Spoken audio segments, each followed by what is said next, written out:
Hey guys, today's video, I'm going to show you how to wire up an auxiliary battery. Now, there's several reasons you might want one. Maybe you're out camping and want to run one of these power inverters, or maybe you just got a big old giant subwoofer that you don't want to wear on your main battery. But whatever the reason may be, I'm going to show you today how to wire up an auxiliary battery and make it charge properly.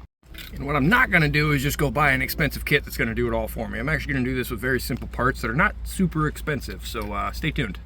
So the first thing you're going to need is some sort of a battery to hook up, because I mean, having a dual battery setup does require dual batteries. So this particular one is actually an older battery that I restored in a previous video. It doesn't really matter what kind of battery you use. In this case, I'm using a deep cycle because I want to run a power inverter, but you will need a second battery of some sort. Next thing you're going to need is some sort of a thick battery cable. In this case, I actually just recycled an old jumper cable. The next thing you're going to need is some sort of smaller gauge wire to actually trigger the signal on the solenoid, which we're going to get to in a second, but you will need some smaller gauge wire. In this case, I also recycled that from an old extension cord. Then you're going to need some sort of a battery terminal to tie everything into the battery. In this case, I just used some older ones I had laying around. Next thing you're going to need is an assortment of different terminal connectors. I have a lot of ring connectors and little spade connectors in this box. You're also going to need some sort of a battery lug or terminal connector thingy. I don't know exactly what these are called. I just call them battery lugs. They're basically just big old copper things with a hole in them. You crimp those onto the end of your battery cable, and they're just like a thicker eyelet connector like you see in these boxes. And then the crown jewel of this whole project is going to be the actual isolator or constant duty solenoid. So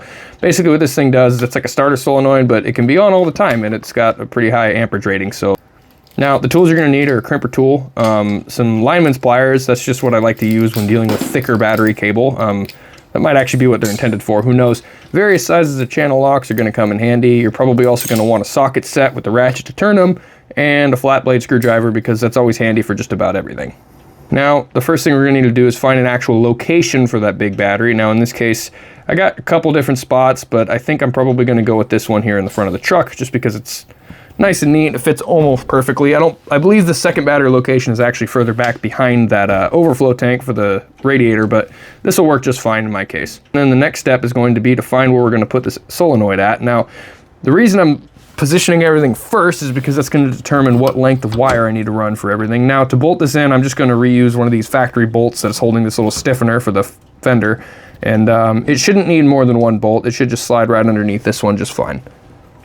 And now that that's all secured, I'm going to go ahead and begin stripping the first connector. That's going to be the ground. I just like to lightly cut it with the cutter part of these lineman pliers until I get a little bit exposed, and then I just grab it and yank it off. Then I'm going to go ahead and throw the lug connector on there, and then there's a couple ways you can crimp this. I personally like to use the cutter on the lineman pliers because that really gets a secure connection on there.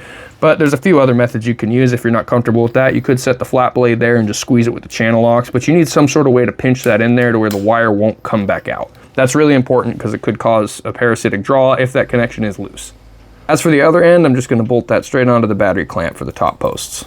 Just going to install that onto the ground side, and then I need to ground it to the frame, and I figured the easiest way to do that is just going to be through one of these bumper bolts. They're big, chunky bolts that are welded directly to the frame, so I could bolt this off-road bumper that I made onto here.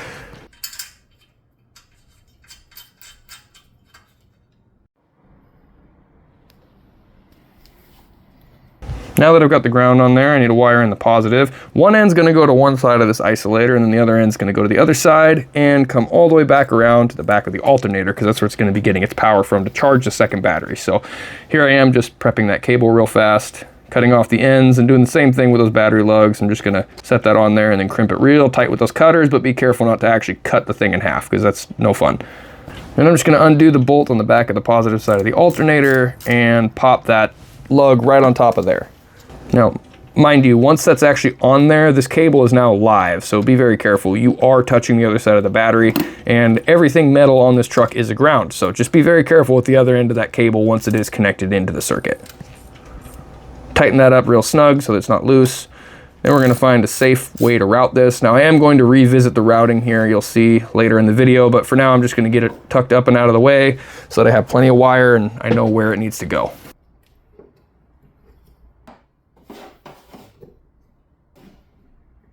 And I'm just going to crimp another lug on that end, and I'm going to throw it onto the solenoid.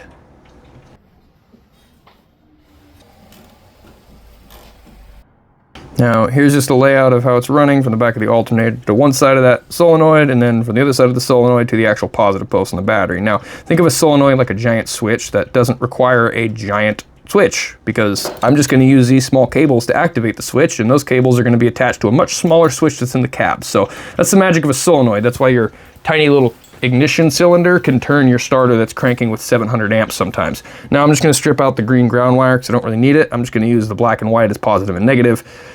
That's one of the downsides of recycling wires. You don't really get to pick the colors, but whatever. It's not really that big of a deal as long as you know what you're doing.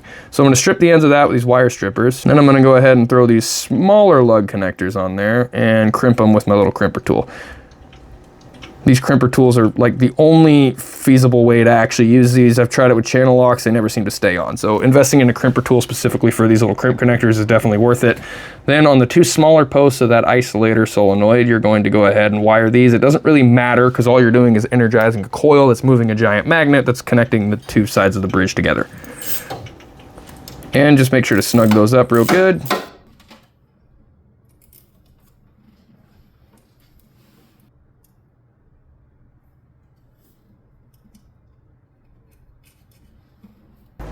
And then more routing the wires to make sure things aren't going to get overheated or whatever, because you definitely don't want any of these wires shorting out in the engine bay. Then I'm going to route it all the way over to this little magical box from McTuning. It controls a gang switch panel. Normally you might need a little toggle switch or something, but in this case I have a much fancier setup. I did cover this in a previous video as well, which I'll also link here, but basically all I got to do is run the positive and the negative to one of these fuse circuits. Now here's that gang switch panel I was talking about. Again, this can be used on a regular toggle switch, but in this case I have a little fancy setup here that I'm going to use instead. Now another important thing that I don't know if I covered or not is you're going to need some sort of a fuse here. In this case I actually have a DC breaker, which is basically just a fuse that I'm not going to have to replace when it blows. I just reset the thing.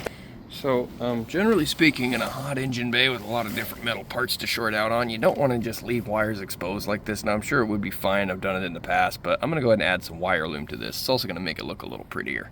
Wire loom's pretty easy. You just kind of push it over, stuff it in, so you get to where you're going,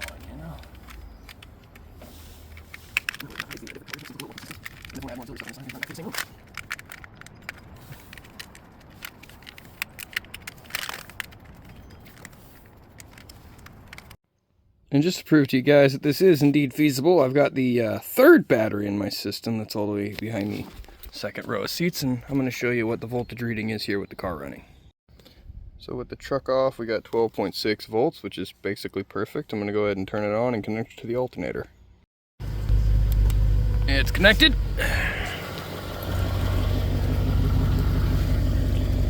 13.9 volts, and that will go up to 14.5 sometimes because the alternator doesn't always give out a consistent charge, but I am getting full power back to this battery.